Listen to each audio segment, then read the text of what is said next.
சின்ன மருமகள் serial promo பத்தி இந்த வீடியோல பார்க்கலாம் வாங்க. நம்ம தமிழ் செல்வி இப்படி செய்வாங்கன்னு யாருமே எதிர்பார்க்கல.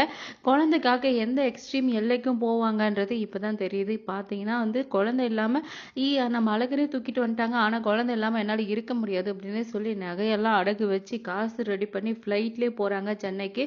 இப்போவே போய் மீனாட்சியை தூக்கிட்டு வரேன் அப்படின்னு சொல்லிட்டு கிளம்பி போயிடுறாங்க. அங்க போய் பார்த்தீங்கன்னா மீட்டிங் நடக்கிற இடத்துக்கே கருப்பு கிட்ட எல்லாத்தையும் சொல்லி முடிச்சுட்டு பார்த்தீங்கன்னா நடந்தது எல்லாத்தையும் சொல்லிட்டு போறாங்க. அங்க போனா சேது இப்ப அழகர் தான் உங்ககிட்ட இருக்கான்ல, 2 நாள் வந்த இடத்துல வேலையா போச்சு, இப்ப என்ன அவசரம் உனக்கு அப்படின்னு சொல்லிட்டு கேக்குறாங்க. அப்பதான் நம்ம தமிழ் செல்வி சொல்றாங்க, நடந்தது எல்லாத்தையும் உங்க ஈஸ்வரி என் குழந்தை திருடி போயிட்டாங்க அழகுற அப்படின்னு சொல்றாங்க. இதை கேட்டு பயங்கர ஷாக்கு. இப்படி பண்ணிருக்க கூடாது சின்னம்மா அப்படின்னு சொல்லிட்டு கோவப்பட்டு பேசி, சரி மன்னிச்சிரு, பஞ்சாயத்தையும் சொல்லலையா அப்படின்னு சொல்லி அப்பதான் நம்ம சேதுக்கு தெரிய வருது.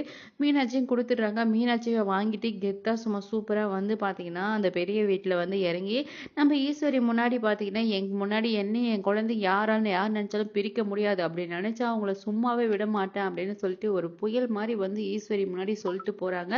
நம்ம ஈஸ்வரிக்கு ஒண்ணுமே புரியல. இவங்க ஏதாவது பிரச்சனை பண்ணலாம் அப்படின்னு நினைச்சா இப்படி நடந்துருச்சு அப்படின்னு சொல்லி ஈஸ்வரி வெயிட் பண்றாங்க. இவர் நடந்தது எல்லாத்தையும் சேதுகிட்ட போய் சொல்லிட்டு வந்துப்பா, அவன் என்ன பண்ண போறான்னு தெரியல அப்படின்னு சொல்லிட்டு சேது வந்ததும் பாத்தீங்கன்னா 2 நாள் கழிச்சு வராங்க. இப்படி பண்ணியிருக்க கூடாது, நீங்க எதுக்காக இப்படி பண்ணீங்க சின்னம்மா அப்படின்னு லெஃப்ட் அண்ட் ரைட் வாங்குறாங்க. கூட சேர்ந்து ராஜாங்கமும் அதே தான் பொழந்து கட்டுறாங்க நம்ம ஈஸ்வரிய. பஞ்சாயத்துலயும் பாத்தீங்கன்னா மன்னிப்பு கேட்கறாங்க. எங்க மேலதான் தப்பு, நாங்க சொல்லாதது எங்க மேலதான் தப்பு அப்படின்னு சொல்லி ராஜாங்கம் மன்னிப்பு கேட்கறாங்க. அதுக்கப்புறம் தான் எல்லா விஷயமும் எல்லாத்துமே சேதுக்கு நம்ம ராஜாங்கத்துக்கும் தெரிய வருது. பொறுத்திருந்து பார்க்கலாம் அடுத்து என்ன சுவாரஸ்யமா நடக்க இருக்குன்றத.